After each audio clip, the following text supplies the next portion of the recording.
সরকারি হাজী মোহাম্মদ মহসিন কলেজ কর্তৃক আয়োজিত অনলাইন ক্লাসে আজকের ক্লাসে সবাইকে স্বাগত জানাচ্ছি। আমি রিপন দেবনাথ, প্রভাষক হিসাব বিজ্ঞান। আজকে আমি একাদশ শ্রেণীর ব্যাংকিং ও বীমা এবং অর্থায়ন যে বিষয় তার প্রথম পত্র অর্থায়নের তৃতীয় অধ্যায়ের থার্ড চ্যাপ্টারের টাইম ভ্যালু অফ মানি বা অর্থ সময় মূল্য বিষয় থেকে আলোচনা করব। এর আগের ক্লাসে আমি অর্থের সময় মূল্যর দুইটা ক্লাস নিয়েছিলাম এবং দুইটা ক্লাসের মধ্যে আমি অর্থের ভবিষ্যৎ মূল্য কীভাবে নির্ধারণ করতে হয়, বর্তমান মূল্য কীভাবে নির্ধারণ করতে হয়, বিভিন্ন বিষয় নিয়ে আমরা আলোচনা করেছিলাম। গত ক্লাসে আমি বার্ষিক বৃত্তি নিয়ে আলোচনা করছিলাম। বার্ষিক বৃত্তির বর্তমান মূল্য কীভাবে নির্ধারণ করা হয়, বার্ষিক বৃত্তি কী, সেগুলো নিয়ে আলোচনা করছিলাম। আজকের ক্লাসে আমি বার্ষিক বৃত্তির ভবিষ্যৎ মূল্য কীভাবে নির্ধারণ করতে হয় সে বিষয় নিয়ে আলোচনা করব। আশা করি তোমরা আমার সাথে মনোযোগ সহকারে ক্লাস করবা। বার্ষিক বৃত্তি কি বলছিলাম? বার্ষিক বৃত্তি হচ্ছে কি একটা নির্দিষ্ট সময় ধরে নির্দিষ্ট সময় অন্তর অন্তর নির্দিষ্ট পরিমাণ টাকা যদিও প্রদান বা গ্রহণ করা হয় তাকে বার্ষিক বৃত্তি বলা হয়। সেটা প্রদানও হতে পারে, গ্রহণও হতে পারে। যখন আমরা কখনো যদিও ব্যাংক থেকে আমাদের পরিবারের মধ্যে অনেকে নিয়ে থাকে, ব্যাংক থেকে লোন নিয়ে থাকি, সেক্ষেত্রে আমি যে বর্তমানে যে টাকাটা নিলাম সেটা ভবিষ্যতে পরিশোধ করতে হবে, বিভিন্ন কিস্তিতে পরিশোধ করতে হয়। সেটাও এক ধরনের কি বার্ষিক কিস্তি। আবার সে কিস্তিটা আমরা মাসে মাসে দিতে পারি, সেটাও কিন্তু বার্ষিক কিস্তি। বার্ষিক শব্দটা থাকলে যে প্রতি বছর অন্তর অন্তর দিতে হবে সেরকম কোনো কথা নেই। নির্দিষ্ট সময় অন্তর অন্তর দিলে সেটা বার্ষিক কিস্তি হিসেবে ধরে নেওয়া হবে। তো এই বার্ষিক কিস্তিগুলা বর্তমান মূল্য বা ভবিষ্যৎ মূল্য বের করার ক্ষেত্রে আমাদেরকে দুইটা জিনিস জানতে হয়। সেটা হচ্ছে দুই ধরনের বার্ষিক বৃত্তি আছে। একটা হচ্ছে সাধারণ বার্ষিক বৃত্তি, একটা হচ্ছে অগ্রিম বার্ষিক বৃত্তি। সাধারণ কোনটা? যেটাতে কোনো সময় বলা থাকবে না, বয়সটা এর কি বছরের শুরুতে গ্রহণ করা হলো বা প্রদান করা হলো সেটা বলা থাকবে না, আর সেটা হচ্ছে সাধারণ বার্ষিক বৃত্তি। আর যখন বলা থাকবে, যদি বছরের শুরুতে যখন বলা থাকবে তখন সেটাকে অগ্রিম বার্ষিক বৃত্তি বলা হয়। আজকে আমরা ভবিষ্যৎ মূল্য নিয়ে আলোচনা করব, সেজন্য বর্তমান মূল্যটা আজকের আলোচনার অংশ নয়। সাধারণ বার্ষিক বৃত্তি কোনটা? তাইলে ভবিষ্যৎ মূল্য বের করার জন্য যে আমরা যদি ডিপিএস, আমরা অনেক সময় শুনে থাকি ব্যাংকের মধ্যে আমরা ডিপিএস খুলে থাকি। এই ডিপিএসে যে টাকাটা আমরা দিই, প্রতি মাসে মাসে দিয়ে গেলাম, ভবিষ্যতে গিয়ে আমরা কত টাকা পাবো সেটা বের করার জন্য যে সিস্টেম, সেটা হচ্ছে ভবিষ্যৎ মূল্য। তাহলে বার্ষিক ভিত্তি ভবিষ্যৎ মূল্য হচ্ছে কোনটা? ডিপিএসের ভবিষ্যৎ মূল্য আমরা যেটা বের করবো সেটা। এটা যদি কোনো সময় যদি বলা না থাকে তাহলে সাধারণ, আর যদি বলে থাকে যে ডিপিএসের শুরুতে, প্রতিটা পিরিয়ডের শুরুতে যদি আমরা যদি টাকা দিয়ে থাকি সেটা হবে অগ্রিম বার্ষিক বৃত্তি। সাধারণ বার্ষিক বৃত্তি বের করার জন্য, বৃত্তি ভবিষ্যৎ মূল্য বের করার জন্য সূত্রটা হচ্ছে তাহলে কী হবে?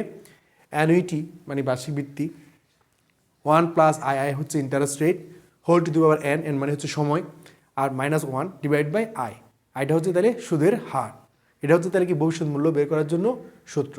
আবার যখন অগ্রিম বার্ষিক বৃত্তির কথা যখন বলা হবে তখন আমরা এই সূত্রটার সাথে শুধুমাত্র কি গুণ করে দিব? 1 প্লাস আই গুণ করে দিব। তাইলে আমরা কি পেয়ে যাব? আমরা ভবিষ্যৎ মূল্যটা পেয়ে যাব। আমরা এবার একটা উদাহরণের মাধ্যমে এই দুইটা সমস্যা দেখব একটু। সেটা হচ্ছে, যদি তুমি 1500 টাকা 1500 টাকা করে 15 বছর 10% সুদের হারে বার্ষিক সঞ্চয়ী স্কিমে প্রদান করো, তবে ভবিষ্যতে জমার পরিমাণ কত হবে? তাহলে ওই যে 15 বছর পরে গিয়ে তুমি কত টাকা পাবা, তাহলে সেটা আমাদেরকে বের করতে হবে। তাহলে আমাদেরকে একটা কী লাগবে এখানে? আমাদের এর মান জানতে হবে, আই এর মান জানতে হবে, এন এর মান জানতে হবে। এর মান কত দেওয়া আছে এখানে? এর মান দেওয়া আছে সেটা কত? 1500। আই এর মান কত দেওয়া আছে? 10%।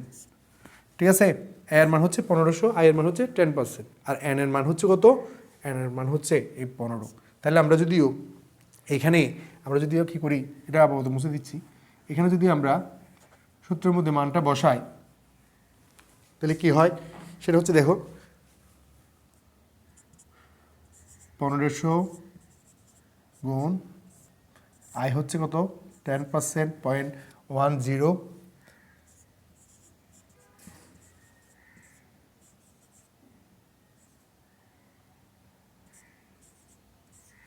এই হচ্ছে আমাদের সূত্রের মধ্যে মান বসালাম। বসানোর পর আমাদেরকে এখন ক্যালকুলেশন করে বের করতে হবে।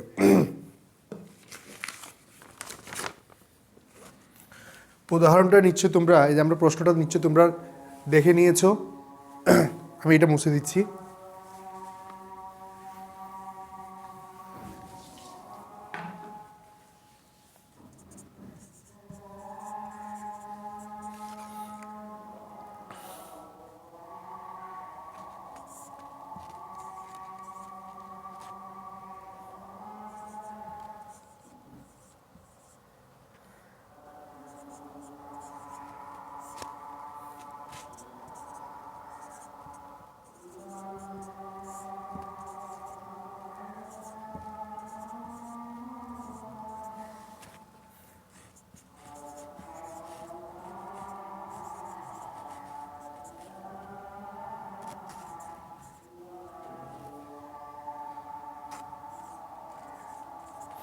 তাহলে এটা যদি আমরা ক্যালকুলেশন করি, এটার মান হচ্ছে 4.1772, 4.117 বিয়োগ 1 বিয়োগ করলে হচ্ছে 3.1772।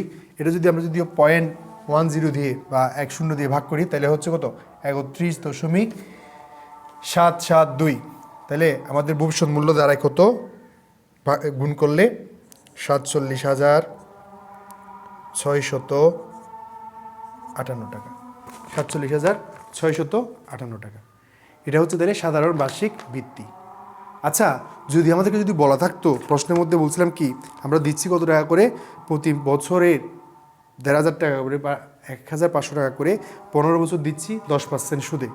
যদি আমাদের প্রশ্নের মধ্যে কোথাও যদি বলা থাকতো প্রতি বছরের শুরুতে, যদি বলা থাকতো ওই সময়ের শুরুতে যদি বলা থাকতো, তাহলে কি করতে হতো, তাহলে আমরা তখন সেক্ষেত্রে অগ্রিম বার্ষিক বৃত্তি যে সূত্র আছে সেটা ব্যবহার করতাম। সেটা কি করতে হয়, সেটাতে শুধুমাত্র শেষে গিয়ে গুণ করতে হয়। কি গুণ করতে হয়, 1 প্লাস আই, 1 যোগ ইন্টারেস্ট রেট।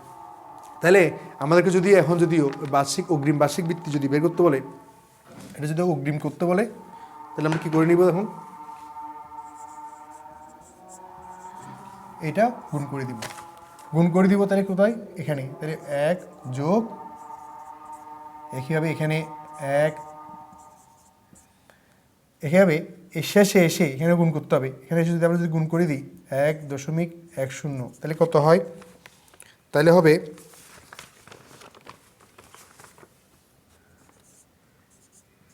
52,423.80 এই ধরনের একটা আনসার আসবে। তাহলে আমরা সাধারণ বার্ষিক বৃত্তি আর অগ্রিম বার্ষিক বৃত্তি দুইটাই একটা সমস্যার মাধ্যমে, একটা উদাহরণের মাধ্যমে দেখলাম। আচ্ছা, এর আগে আমরা বললাম চক্রবৃদ্ধির কথা বলছিলাম, চক্রবৃদ্ধি সুদ এর কথা বলছিলাম, সরল সুদের কথা বললাম। চক্রবৃদ্ধি যদিও এখানে যদি চক্রবৃদ্ধিতে যদি বছর যদি 2 বার চক্রবৃদ্ধি হয়, তাহলে সেক্ষেত্রে কী করতে হয় বলছিলাম, তখন সেক্ষেত্রে আমরা আয়কে এম দিয়ে ভাগ করতে হয়। ধরো এই প্রবলেমটা আমরা যে সমস্যাটা বলছিলাম যে প্রতি বছরের শুরুতে বা প্রতি বছরে 1,000 টাকা যেটা বলছিলাম, সেক্ষেত্রে যদি বলতো প্রতি পিরিয়ডের শুরুতে বা 6 মাসের শুরুতে যদি বলা থাকতো 6 মাসের চক্রবৃদ্ধি হয়, তাহলে 6 মাসের শুরুতে যদি সে যদি কী করতো, যদি সে তার কিস্তিটা দিত, তাহলে কি হতো, তাইলে সেক্ষেত্রে আমরা কী করতাম, এখানে আমাদের 6 মাসে যদিও কী হয় চক্রবৃদ্ধি হয়, যদি 4 মাসের চক্রবৃদ্ধি হয়, 4 মাসে হলে বছরের চক্রবৃদ্ধি হবে 3টা, 6 মাসে হলে হবে কয়টা, 2টা। তাহলে আমরা কী করে দিতাম, এখানে এম বসাই দিতাম, একটা এখানে এম বসাইতাম, আর এটাকে এম দিয়ে ভাগ করে দিব, এটাকেও এম দিয়ে ভাগ করে দিব। ঠিক আছে, তাহলে কী করবো তখন, যদি আমাদের চক্রবৃদ্ধির পরিমাণ যদি বলা থাকে, যদি আমাদের চক্রবৃদ্ধির কথা যদি বলা থাকে, তাহলে সেক্ষেত্রে আমরা কী করবো, তাহলে আমাদের সূত্রের মধ্যে এই পরিবর্তনটা আনতে হবে। ঠিক আছে, আর যখন অগ্রিম বার্ষিক বৃত্তি থাকবে, সেখানেও যদি চক্রবৃদ্ধির কথা বলা থাকবে, তখন আমরা যে লাস্টে যে অংশটা গুণ করলাম সেটা তো এম দিয়ে ভাগ করে দেব। এই হচ্ছে আমাদের বার্ষিক বৃত্তির মধ্যে বের করার জন্য আমরা কি করতে পারি, বার্ষিক বৃত্তিটা তো 2 ধরনের হতে পারে, একটা অগ্রিম বার্ষিক বৃত্তি, একটা সাধারণ বার্ষিক বৃত্তি। এই দুইটা বের করার জন্য আমরা এই 2টা সূত্রের মাধ্যমে আমরা অঙ্কটা করতে পারি। এই চ্যাপ্টারের মধ্যে আরেকটা গুরুত্বপূর্ণ বিষয় হচ্ছে, সেটা হচ্ছে এইগুলোর সাথে সম্পর্কিত, সেটা হচ্ছে ঋণ পরিশোধের সূচি। আমি একটু আগে বললাম ঋণের কথা, যে যদি ঋণ নিয়ে থাকি সেটা ভবিষ্যতে কিস্তিতে পরিশোধ করা হয়, সেটা হচ্ছে কি ঋণ পরিশোধ। তাহলে কী করতে হয়, এই যে ঋণ পরিশোধ করছি, সেখানে মনে করেন আমরা 10,000 টাকা ঋণ নিলাম, একটা নির্দিষ্ট কিস্তি করে দিচ্ছি 3 বছরের জন্য বা 4 বছরের জন্য। ওই কিস্তিতে আমাদের কী থাকবে, ইন্টারেস্টও থাকবে, সুদও থাকবে, আসলও থাকবে। সুদ এবং আসল দুইটা দিতে একসঙ্গে গিয়ে আমাদের ঋণের টাকাটা পরিশোধ করা হবে। সেটা হচ্ছে ঋণ পরিশোধের সূচির মাধ্যমে দেখানো হয় প্রতি কিস্তিতে কী পরিমাণ আসল দেয়া হচ্ছে, কী পরিমাণ সুদ দেয়া হচ্ছে। আমরা এরপরে এখন ঋণ পরিশোধের সূচি কী জিনিস এবং ঋণ পরিশোধ সূচি কীভাবে তৈরি করতে হয় সেটা জানবো। জানার আগে আমরা আরেকটা বিষয়, বার্ষিক ভিত্তিতে আরেকটা বিষয় আমাদেরকে জানতে হবে, জানা উচিত। সেটা হচ্ছে এগুলো হচ্ছে এই বার্ষিক ভিত্তিগুলোতে নির্দিষ্ট কি আছে, নির্দিষ্ট মেয়াদ আছে, নির্দিষ্ট মেয়াদ আছে। কিন্তু এমন কিছু বার্ষিক বৃত্তি আছে অনির্দিষ্ট টাইম ধরে নির্দিষ্ট পরিমাণ টাকা, 1,000 টাকা 2,000 টাকা নির্দিষ্ট পরিমাণ টাকা নির্দিষ্ট সময় অন্তর অন্তর অনির্দিষ্ট টাইম ধরে যদি দিই বা গ্রহণ করি, সেটাকে কী বলা হচ্ছে, সেটা হচ্ছে চিরস্থায়ী বা অসীম বার্ষিক কিস্তি। সেটা চিরস্থায়ী বার্ষিক কিস্তিও বলা হয় বা অসীম বার্ষিক কিস্তিও বলা হয়। আমরা এবার অসীম বার্ষিক কিস্তিটা কীভাবে নির্ণয় করতে হয় মানে অসীম বার্ষিক কিস্তি কীভাবে সম্পর্কে কীভাবে নির্ণয় করতে সেটা আমরা একটু জানবো। অসীম বার্ষিক কিস্তি তাহলে কী বললাম, অসীম বার্ষিক কিস্তির যদিও থাকে সেক্ষেত্রে যদিও তার বর্তমান মূল্য বা ভবিষ্যৎ মূল্য বের করতে বলে, বর্তমান মূল্য যদি বের করতে বলে সেটা আমি কীভাবে বের করবো, অসীম বার্ষিক কিস্তির বর্তমান মূল্য কীভাবে বের করবো, তাহলে সেটা হচ্ছে চিরস্থায়ী বার্ষিক কিস্তি বা অসীম বার্ষিক কিস্তি।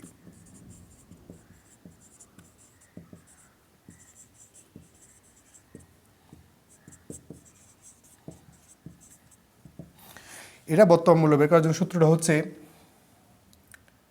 পিভি পারপিচুইটি মানে হচ্ছে কি, পারপিচুইটি মানে হচ্ছে চিরস্থায়ী equal to a divide by I.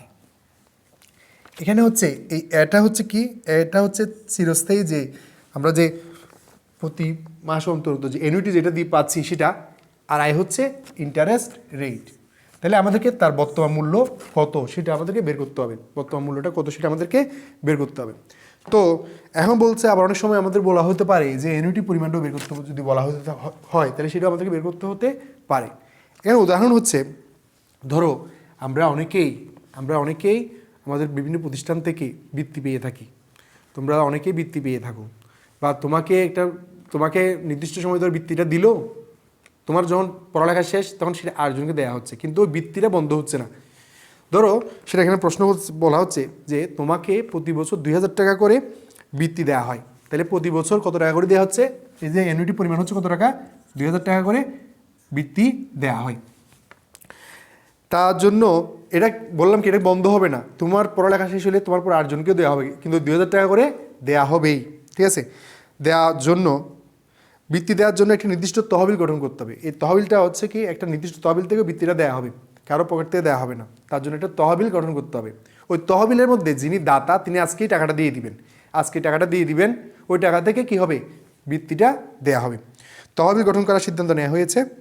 যদি উক্ত তহবিলটি বার্ষিক সুদের হার 10% হয়, তাহলে সুদের হার দিলে কত পার্সেন্ট, 10%। এই যে সুদের হার হচ্ছে কত পার্সেন্ট, 10%।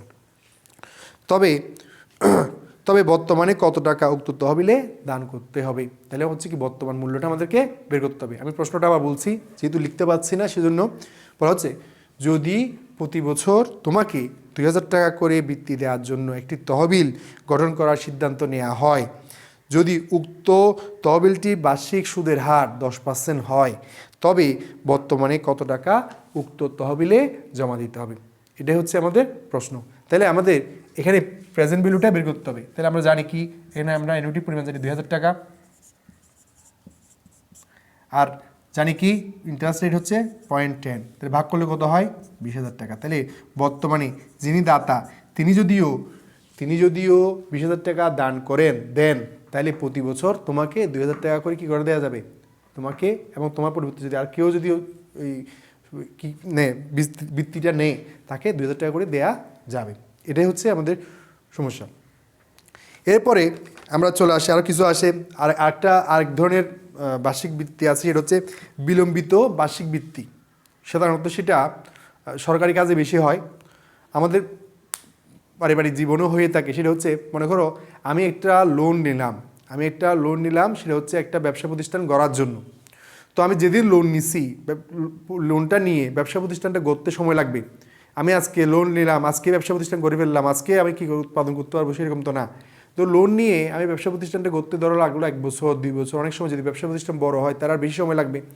তখন যিনি ঋণদাতা তিনি কি করে, তিনি তোমাকে বা যিনি ঋণ গ্রহীতা তাকে নির্দিষ্ট পরিমাণে একটা সময় দেয় যে আপনি এই লোনটা নিলেন, আপনি 5 বছর পর থেকে এই লোনের টাকা পরিশোধ করবেন, ঠিক আছে।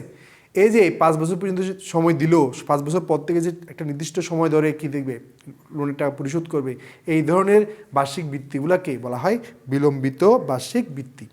যেমন আমরা যে বিভিন্ন সরকারি প্রজেক্টের মধ্যে শুনে থাকি গ্রেস পিরিয়ড, এই যে গ্রেস পিরিয়ডটা হচ্ছে এই ধরনের, এটা নির্দিষ্ট সময় পরে গিয়ে লোনটা পরিশোধ করার জন্য যে সুবিধাটা দেওয়া হয় সেটাই হচ্ছে এই বিলম্বিত বার্ষিক বৃত্তির ধারণা। তাহলে এবার আমরা বার্ষিক বৃত্তিগুলো সম্পর্কে জানছি। বার্ষিক বৃত্তির মাধ্যমে ঋণও কী করা হয়, পরিশোধ করা হয়। যে বর্তমানে আমি বললাম যে 1000 টাকা বা 10,000 টাকা ঋণ নিলাম, সেটা কিস্তির মাধ্যমে পরিশোধ করা হবে।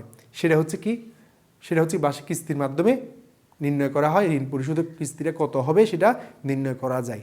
এই চ্যাপ্টারের মধ্যে সেটা আরেকটা গুরুত্বপূর্ণ বিষয়, সেটা হচ্ছে ঋণ পরিশোধের সূচি। ঋণটা পরিশোধ করতে গেলে দুই ধরনের ভাবে ঋণটা পরিশোধ করা যায়। ধরো আমি 20,000 টাকা লোন নিলাম, 20,000 টাকা লোন নিয়ে আমি 4 বছরের মধ্যে সেটা পরিশোধ করব। পরিশোধ করতে গিয়ে আমি আমার 20,000 টাকা যদি 4 ভাগ করি, 4 ভাগ করলে কত টাকা হয়? 5,000 টাকা করে হয়। তারপর আমার প্রথম বছর 5,000 টাকা দিয়ে গেলাম, আর থাকে কত? 15,000 টাকা। তারপর বছর 5,000 টাকা দিয়ে দিলাম, আর থাকে 10,000 টাকা। আমরা প্রথম বছর 20,000 টাকার উপরে কি দিব? ইন্টারেস্ট দিব। দ্বিতীয় বছর গিয়ে 15,000 টাকার উপর ইন্টারেস্ট দিব, তৃতীয় বছরে গিয়ে 10,000 টাকার উপর ইন্টারেস্ট দিব, এবং শেষ বছরে গিয়ে 5,000 টাকার উপর ইন্টারেস্ট দিব। আমরা তাহলে হচ্ছে কি, ইন্টারেস্টের সাথে ওই 5,000 টাকা যখন যোগ করব তখন আমরা কিস্তির পরিমাণটা বের হবে। ধরো যদি 10% যদি সুদের হার হয়, সেক্ষেত্রে 20,000 টাকা 10% হচ্ছে 2,000 টাকা, আর 5,000 টাকা হচ্ছে আমাদের আসলের পরিমাণ। 5,000-এর সাথে 2,000 যোগ করলে কত হয়? 7,000 টাকা। আবার পরবর্তী বছরে হচ্ছে 15,000 টাকা 10% হচ্ছে 1,500 টাকা।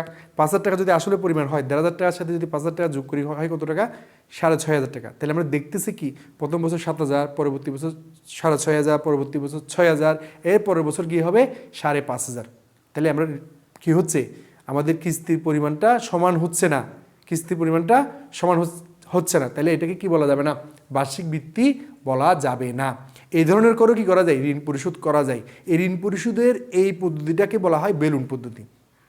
ঋণ পরিশোধের এই পদ্ধতিটাকে বলা হয় কি? বেলুন পদ্ধতি। অন্যভাবেও কি করা যায়? ঋণটা পরিশোধ করা যায়। অর্থাৎ আমি যে ইনস্টলমেন্টটা দিব, আমি যে কিস্তিটা দিব, সেটা কিন্তু কি থাকবে? সমান থাকবে। সেটা কিন্তু কি থাকবে? সমান থাকবে। ধরো 20,000 টাকার মধ্যে আমি যেটা নিলাম, 4 বছরের জন্য নিলে হয়তো সেটা হলো 6,000 টাকা হলো, 6,000 টাকা হলো। এই 6,000 টাকা আমি প্রতি বছর 6,000 টাকা করে দিয়ে যাবো। এই 6,000 টাকার মধ্যে কি থাকবে? আমার ইন্টারেস্টের পরিমাণও থাকবে, আবার আমার আসলের পরিশোধের টাকাও থাকবে। প্রথমের দিকে ইন্টারেস্টের পরিমাণ বেশি থাকবে, আসলের পরিমাণ কম থাকবে। শেষের দিকে গিয়ে ইন্টারেস্টের পরিমাণ কমে যাবে, আসলের পরিমাণ বেড়ে যাবে। কিসের মধ্যে? ওই যোগফলটার মধ্যে। আমরা তাইলে আজকে ঋণ পরিশোধের সূচি যেটা আছে সেটা নিয়ে একটু আলোচনা করব। যদি বলা হয় ঋণ পরিশোধের সূচি বলতে কি বোঝায়, ঋণ পরিশোধের সূচি কাকে বলে, তাহলে আমরা কি বলবো? ঋণ পরিশোধ সূচি বলতে কিস্তিতে ঋণ পরিশোধের তালিকাকে বোঝায়। কিস্তিতে যে ঋণ পরিশোধ করা হয় তার জন্য একটা তালিকা তৈরি করাকে ঋণ পরিশোধ সূচি বলা হয়।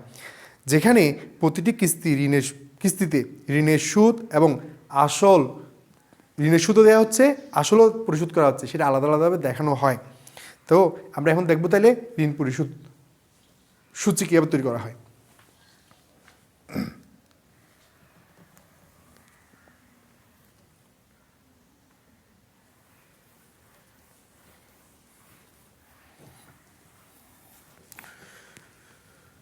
আমরা লাস্টে যে চিরস্থায়ী বার্ষিক বৃত্তির প্রশ্নটা এখানে লেখা আছে, তোমরা চাইলে এখানেও দেখতে পারো এটা।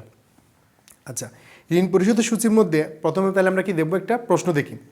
প্রশ্নটা হচ্ছে, সমস্যাটা হচ্ছে, তোমার বাবা যদি কোনো ব্যাংক থেকে 10,000 টাকা 6% হারে 3 বছরের জন্য যদি ঋণ নেয়, তাহলে হচ্ছে কি, তোমার বাবা নিবে, তোমার বাবা যদি কোনো ব্যাংক থেকে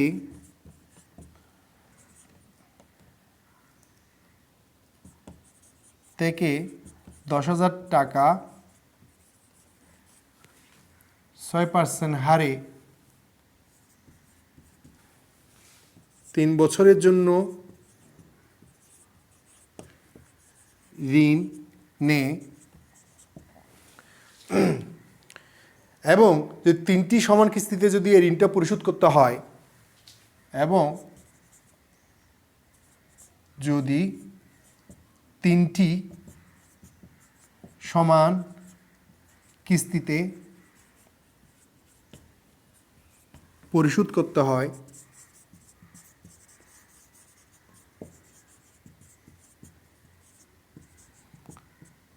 তবে বার্ষিক কিস্তি বা বৃত্তি কত? কিস্তি বা বৃত্তি কত? আমরা তাহলে বার্ষিক কিস্তিটা বের করতে হবে। আমরা তাহলে 10,000 টাকাটা আজকে পেয়ে গেছি, তাহলে আমাদের বার্ষিক কিস্তির বর্তমান মূল্যটা দেয়া আছে, ভালোভাবে খেয়াল করো। তাহলে আমরা 10,000 টাকা আজকে নিয়ে নিছি, বা যেদিন নিব আর কি। তাহলে বার্ষিক কিস্তির বর্তমান মূল্য দেওয়া আছে, ইন্টারেস্ট রেট দেওয়া আছে। তাহলে আমাকে বের করতে হবে বার্ষিক কিস্তি পরিমাণটা কত। তাহলে আমরা যে বার্ষিক কিস্তি বর্তমান মূল্য বের করার জন্য যে সূত্রটা আগে ইউজ করছিলাম সেই সূত্রের মাধ্যমে এই অঙ্কটা করতে পারি। তাহলে আমাদের এখানে প্রশ্ন দেওয়া আছে, দুইটা কাজ করতে হবে আমাদেরকে। প্রথম প্রশ্নটা হচ্ছে পরিশোধযোগ্য ঋণের পরিমাণ বা বার্ষিক কিস্তির পরিমাণ। বলা হচ্ছে তুমি কিস্তিতে কি পরিমাণ টাকা, কি পরিমাণ ঋণ পরিশোধ করবে, পরিশোধযোগ্য ঋণের পরিমাণ বা বার্ষিক কিস্তির পরিমাণ। বার্ষিক এখানে বলা আছে বার্ষিক কিস্তি কত সেটা আমাদেরকে বের করতে হবে। আর 2 নম্বর যেটা আমাদেরকে বলা আছে সেটা হচ্ছে ঋণ পরিশোধের সূচি। আমাদেরকে বের করতে হবে কি, ঋণ পরিশোধের সূচি তৈরি করতে হবে। ঋণ পরিশোধের সূচি দেখাও। এটা হচ্ছে আমাদের কাজ, দুইটা কাজ। এটা হচ্ছে বার্ষিক কিস্তি কত বের করতে হবে, এটা হচ্ছে ঋণ পরিশোধের সূচি তৈরি করতে হবে। আমাদের হচ্ছে এটাই প্রশ্ন।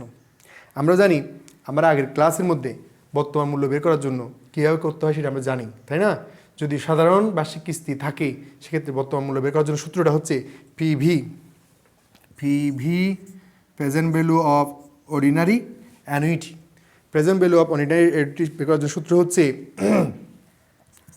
এ into annuity into 1 minus 1 divided by 1 plus I whole to the power n। আর এটি ডি হইলে তখন ইন্টু 1 প্লাস আই হয়ে যাবে। এবার এই সূত্রের মাধ্যমে আমরা কি করে নিব, আমরা এই সূত্রের মাধ্যমে বার্ষিক কিস্তি পরিমাণটা বের করে নিব। তাহলে প্রথম রিকোয়ারমেন্ট যেটা, প্রথম করণীয়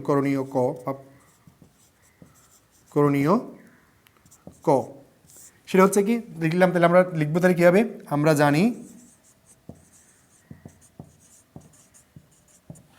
জানি present value of ordinary annuity equal to annuity into 1 minus 1 divided by 1 plus I whole to the power n divided by I। এবার এখান থেকে আমরা কিস্তির পরিমাণটা বের করে নিব। আমরা মান বসাবো। তাহলে আমরা প্রেজেন্ট ভ্যালুর মান জানি কত, 10,000 টাকা। অ্যানুইটির মানটা বের করতে হবে। আয়ের মান জানি, আয়ের মান কত দেওয়া আছে এখানে 6%, 0.06 1 minus 1 divided by 1 plus 06 whole to the power n। সময় দেওয়া আছে কত, সময় দেওয়া আছে কত বছরের জন্য, 3 বছরের জন্য, 3 বছর। তাইলে আমরা এবার ক্যালকুলেশন করে এটা মুছে দিচ্ছি। আমরা এখান থেকে ক্যালকুলেশন করব, ঠিক আছে?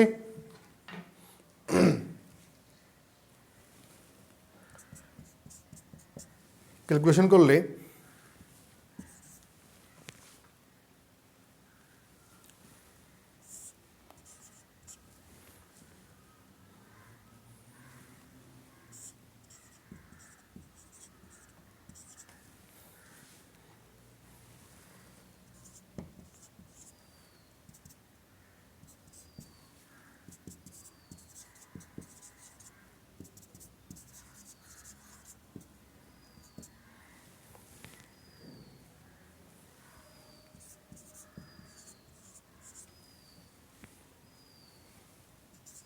সুতরাং এবার আমরা যদি এটা দিয়ে এটাকে ভাগ করি, সুতরাং অ্যানুইটি ইকুয়াল টু ভাগ সরাসরি দেখা দিচ্ছে, সেটা হচ্ছে 3,750 টাকা। এটা হচ্ছে প্রায়, ফ্র্যাকশন একটু থাকতে পারে, সেটা হচ্ছে প্রায় হচ্ছে 3,750 টাকা। তাহলে আমরা 3,750 টাকা করে যদি 3 বছর দিই, তাহলে আমাদের এই 10,000 টাকা কী হয়ে যাবে, পরিশোধ হয়ে যাবে।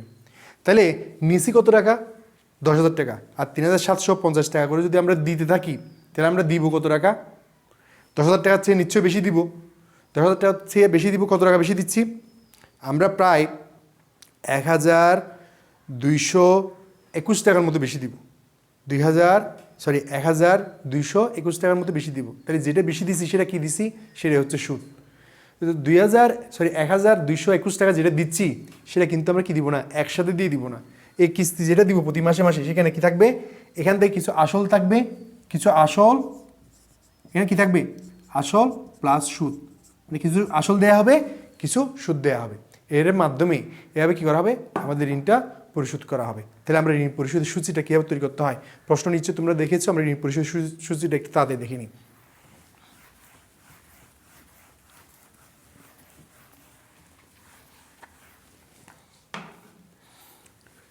প্রথমে লিখব ঋণ পরিশোধের সূচি।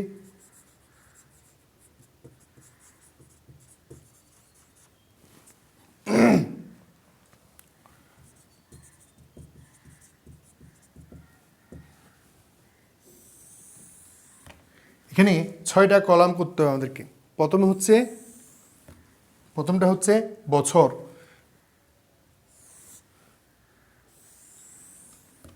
এটা হচ্ছে 1 নম্বর কলাম, এটা হচ্ছে বছর। 2 নম্বর হচ্ছে বছরের শুরুতে ঋণের পরিমাণ, 2 নম্বর কলামে লিখব বছরের শুরুতে ঋণের পরিমাণ, সেটা অবশ্যই টাকায় লিখব। 2 নম্বর কলামে লিখব কিস্তির পরিমাণ, আমরা কি পরিমাণ কিস্তি দিচ্ছি সেটা।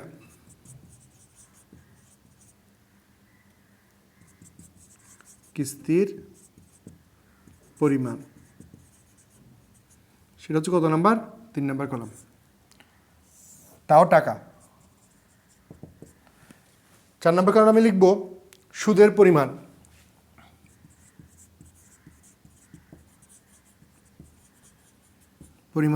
তাও টাকা, এটা হচ্ছে 4 নম্বর কলাম।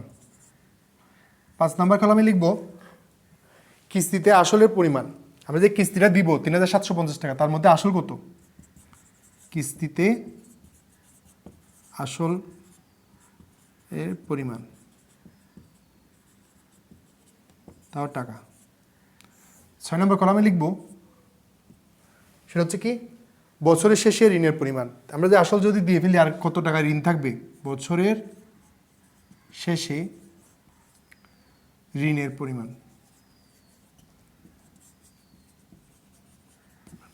তাহলে কয় বছর? 1 বছর, 2 বছর, 3 বছর। আমরা কিস্তির পরিমাণটা জানি কত? 3750, 3750, 3750। প্রথম বছর শুরুতে ঋণ ছিল কত টাকা? 10,000 টাকা। 10,000 টাকা 6%, সুদের হার কত পার্সেন্ট? 6%। কত টাকা হবে সুদ? 600 টাকা। তার মানে এর মধ্যে 600 টাকা হচ্ছে সুদ, বাকিটা হচ্ছে আসল। তাহলে আসল কত টাকা দিছি? 3150 টাকা। কীভাবে পাইছি সেটা? আমরা কিস্তির পরিমাণটা বের করছি, সূত্রের মাধ্যমে কিস্তির পরিমাণটা বের করছি। সুদের পরিমাণটা কীভাবে বের করছি? যে বাকি ঋণটা থাকবে তার সাথে যদি আমরা 6% গুণ করি তাহলে কি পাবো? আমরা সুদের পরিমাণটা পাবো। কিস্তিতে আসলে পরিমাণ কীভাবে পাবো? সেটা হচ্ছে যদি আমরা 3 নাম্বার থেকে, এই কিস্তি থেকে যদি সুদের পরিমাণটা বাদ দিই, 4 নাম্বারটা বাদ দিই, তাহলে আমরা কি পাবো? কিস্তিতে আসলে পরিমাণ। আর কি পরিমাণ আমার বছর শেষে ঋণ বাকি আছে সেটা কীভাবে পাবো?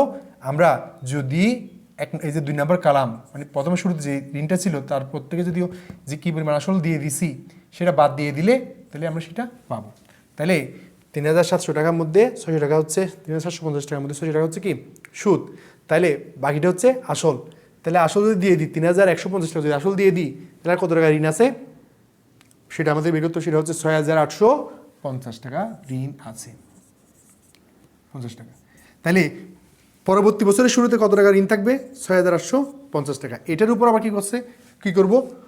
6% কী ধরবো? ইন্টারেস্ট রেটে আমাদের সুদ বের করবো। সুদ বের করলে কত হয়? সেটা হচ্ছে 411 টাকা সুদ হয়।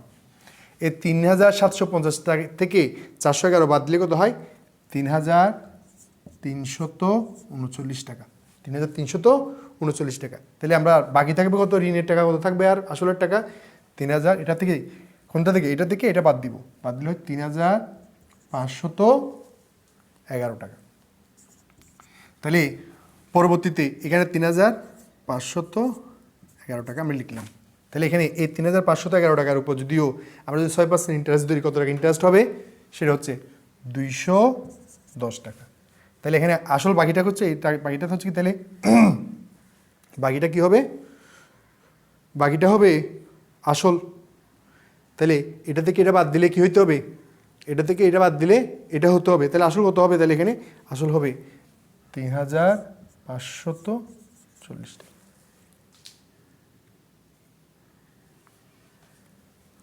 শেষ।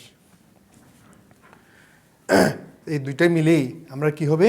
দুইটাই মিলেই আমাদের ঋণ পরিশোধের সূচিটা এভাবে তৈরি করতে হয়। অথবা আমরা এটা এখানে একটু কনফিউজিং হইতে পারে, সেটা হচ্ছে যে 3000 আছে 3511 টাকা, তাহলে আমি এখানে 3540 টাকা কেমনি দিব, তাহলে এখানে আমরা লিখে দিলাম 3511 টাকা। লেখার পর এই ব্যালেন্সিং ফিগার যেটা থাকবে, ব্যালেন্সিং ফিগার এটা থেকে এটা বাদ দিলে যেটা থাকবে সেটা এখানে লিখে দিব। সেটা কত হয়? সেটা হয়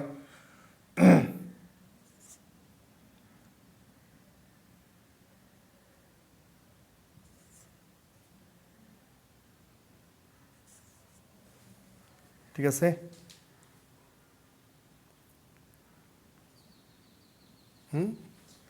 না, তাহলে এটাই হচ্ছে আমাদের ঋণ পরিশোধের সূচি। কিভাবে আমরা এনওটি বার্ষিক বৃত্তির মাধ্যমে এটা নির্ণয় করলাম। আর যদি বেলুন পদ্ধতিতে আমাদেরকে যদি করতে বলতো, যেখানে আমাদের কিস্তির পরিমাণটা আসলে পরিমাণটা কি থাকবে, সমান থাকবে। 10,000 টাকাকে যদি আমরা এখন বেলুন পদ্ধতি করতেছি, দেখো 10,000 টাকাকে যদি আমরা যদি 3 দিয়ে ভাগ করি বেলুন পদ্ধতি করার জন্য, তাহলে 3 দিয়ে ভাগ করলে কত টাকা হবে? 3,333 টাকা। এটাও 3,333 টাকা। 1 টাকা বেশি আসে, এটা আমরা শেষ কিস্তিতে দিয়ে দিলাম 3,304 টাকা। তাইলে সুদের পরিমাণ কত আসবে? কিস্তির পরিমাণটা আমরা তাহলে এটা হ্যাঁ, সুদের পরিমাণটা কীভাবে পাবো? সেটা শুরুতে যে টাকা ঋণ থাকবে তার উপর শুরুতে ঋণ আছে কত টাকা? 10,000 টাকা। তাহলে সুদের পরিমাণ হবে কত টাকা? 6%, 600 টাকা। তাইলে এটার সাথে যদি আমরা যদি এটা গুণ করি, কিস্তি পরিমাণটা পাবো। কিস্তি পরিমাণ কীভাবে পাবো? 4 গুণ 5 যোগ করলে কত হয়? 3,933 টাকা। বছরের শেষে গিয়ে আমাদের বাকি ঋণ থাকবে কত? 6,667 টাকা। এখানে লিখবো তাহলে 6,667 টাকা। এরপর এই 6,667 টাকার মধ্যে 6% কার যদি আমরা ইন্টারেস্ট দিতে কত টাকা আসবে? সুদ ক্যালকুলেশন করলে হয় 400 টাকা। তাহলে এই 400 টাকার সাথে এটা যোগ করলে কত হবে? 3,733 টাকা। ঠিক আছে, তাহলে এবার এখান থেকে যদি আমরা আসলটা বাদ দিয়ে দিই, 6,667 থেকে 3,333 টাকা যদি বাদ দিয়ে দিই, তাহলে বাকি থাকে কত? 3,334 টাকা। তাহলে এখানে লিখবো 3,334 টাকা। এখানে যদিও এই 3,334 টাকার উপর যদি 6% সুদ ধরি কত হয়? 200 টাকা। যোগ করলে কত হবে? 3,534 টাকা। এভাবে তাইলে আমরা এটা বেলুন পদ্ধতি, এই পদ্ধতিটাকে বলা হয় কি? বেলুন পদ্ধতি। মাধ্যমে আমরা কি করতে পারি? আমরা ক্যালকুলেশন করতে পারি। এই চ্যাপ্টারের মধ্যে আরও কয়েকটা বিষয়, ম্যাথমেটিক্যাল যে বিষয়গুলো আছে এগুলো আমরা মোটামুটি আলোচনা করছি। তোমরা যদি বাসার মধ্যে প্র্যাকটিস করো তাহলে শিখতে পারবা, জানতে পারবা। কিন্তু আরও 2টা বিষয় মানে জানানো উচিত, বলা উচিত। সেটা হচ্ছে আমরা অনেক সময় এই চ্যাপ্টার শুনে থাকবো, সেটা হচ্ছে বিধি 72 বা বিধি 72 বা রুল 72, এটা কী জিনিস। আবার অনেক সময় বলা হয় বিধি 69 বা রুল 69, এটা কী জিনিস। তো বিধি 72 যেটা, সেটা হচ্ছে এটা একটা বিধি যেটার মাধ্যমে কী করা হয়, যদি বার্ষিক যদি চক্রবৃদ্ধিকরণ থাকে, সেটা একটা কোনো একটা আসল বা কোনো একটা বিনিয়োগ কত বা এটা দিয়ে সুদের হারও বের করা যায়, আবার সময়ও বের করা যায়। বলা হচ্ছে কি, এটা সূত্রটা হচ্ছে মানে সংজ্ঞাটা হচ্ছে এই ধরনের: বার্ষিক চক্রবৃদ্ধিকরণের ক্ষেত্রে কোনো একটি নির্দিষ্ট বিনিয়োগ কত % হারে বা কত % হার সুদে বা কত বছরে, এটা কত % হার সুদের হারটাও বের করা যায়, সময়টাও বের করা যায়। কত হার সুদে কত বছরে দ্বিগুণ হবে তার সঙ্গে বের করার পদ্ধতিকে বলা হচ্ছে কি? সেটা হচ্ছে বিধি 72। তাহলে যদি এখানে যদি সময় বের করতে বলে তাহলে আমাদের সুদের হার বলা থাকবে, আর সুদের হার বের করতে বললে সময় বলা থাকবে। আরটা হচ্ছে কি? বিধি 69। সেটা কি? যদি অর্ধবার্ষিকী যদিও কি থাকে, অর্ধবার্ষিকী যদিও সুদের হার চক্রবৃদ্ধি বলা থাকে, বিধি 72-এর মধ্যে বার্ষিক চক্রবৃদ্ধি হবে, আর বিধি 69-এর মধ্যে অর্ধবার্ষিকী চক্রবৃদ্ধি হবে। সেটা হচ্ছে কি? সূত্রটা এটা বলি, সংখ্যাটা সেটা হচ্ছে যদি অর্ধবার্ষিকী চক্রবৃদ্ধিকরণের ক্ষেত্রে কোনো একটি নির্দিষ্ট বিনিয়োগ কত % হার সুদে বা কত বছরে দ্বিগুণ হবে তার সংক্ষেপে বের করার পদ্ধতিকে বলা হয় বিধি 69। এই চ্যাপ্টারের মধ্যে 1 নম্বরের জন্য জিজ্ঞেস করা হতে পারে নামিক সুদ কী বা কার্যকরী সুদ কী, সেটাও আমি একটু বলি। নামিক সুদ হচ্ছে আমি যে একটু আগে বললাম যে সুদের হার 10%, আমাদের কন্ট্রাক্টের মধ্যে যেটা বলা থাকবে যে সুদের হারটা বলা থাকবে বা বলে দেয়া হবে সেটা হচ্ছে নামিক সুদ। সুদের হার হচ্ছে কোনটা, যেটা কন্ট্রাক্টের মধ্যে বলা থাকবে। আর কার্যকরী সুদ হচ্ছে কোনটা, অ্যাকচুয়ালি আমি যে সুদের হারটা দিলাম। ধরো আমি ঋণ নিলাম, ওই যে 10,000 টাকা যেটা ঋণ নিলাম, 10,000 টাকা যে ঋণটা নিলাম সেখানের মধ্যে আমি ধরো ব্যাংক থেকে তুলতে পারছি 9,000 টাকা, আর সে কী করলো 1,000 টাকা তার ব্যাংক অ্যাকাউন্টে, আমার যে অ্যাকাউন্ট থাকবে ব্যাংকের মধ্যে সেটার মধ্যে রেখে দিল, আমরা সেটাকে কম্পেনসেটিং ব্যালেন্স বলি। 1,000 টাকা রেখে দিল, তাহলে আমি পাইলাম কত টাকা, পাইলাম 9,000 টাকা। কিন্তু আমাকে সুদটা দিতে হবে 10,000 টাকার উপর। 10,000 টাকার উপর সুদ দিলাম, ধরো আমি 10% হারে 1,000 টাকা, কিন্তু আমি পাইছি কত টাকা, 9,000 টাকা। তাহলে অ্যাকচুয়ালি যখন কার্যকরী সুদের হার যখন বের করতে বলবে তখন আমরা কি করতে হয়, তখন আমাদেরকে ওই 1,000 টাকাকে 9,000 টাকা দিয়ে ভাগ করতে হয়। তখন আগে 10% থাকবে না, তখন পার্সেন্টেজটা চেঞ্জ হয়ে যাবে। সেটাকে বলা হচ্ছে কি কার্যকরী সুদের হার। যদি প্রশ্ন যদি করা হয় তাহলে তুমি বইতে খাতায় কীভাবে লিখবা, আনসারটা হচ্ছে এই ধরনের, কোনো বিনিয়োগ থেকে প্রকৃতপক্ষে যে হারে আয় হয় বা যে হারে ঋণের জন্য সুদ প্রকৃতপক্ষে প্রদান করতে হয়, পরিশোধ করতে হয়, তাকে কার্যকরী ঋণের হার বা কার্যকরী সুদের হার বলে। আর নামিক সুদের হার কোনটা, এটি এমন একটি সুদের হার যা ব্যাংক বা অন্যান্য আর্থিক প্রতিষ্ঠান সমূহ স্বাভাবিকভাবে মৌখিক বা লিখিত আকারে ঋণ গ্রহীতাকে বলে থাকেন। এই হচ্ছে অর্থের সময় মূল্যের ক্লাসের আলোচনা। চাইলে আরও ক্লাস হলে আরও আলোচনা করা যেত, কিন্তু আমি বিশ্বাস করি তোমরা যদি এই আলোচনাগুলো মনোযোগ সহকারে করো, পড়ো, শুনো এবং বাসার মধ্যে যদি আরও বেশ কিছু উদাহরণ প্র্যাকটিস করো, তাহলে তোমাদের এই চ্যাপ্টারটা সম্পর্কে ভালো আয়ত্ত চলে আসবে এবং পরীক্ষায় ভালো আনসার করতে পারবা। সবাইকে আবার স্বাস্থ্যবিধি মেনে চলার আহ্বান অনুরোধ জানিয়ে আজকে ক্লাস এখানে শেষ করছি। এতক্ষণ পর্যন্ত ক্লাস মনোযোগ সহকারে করার জন্য সবাইকে ধন্যবাদ।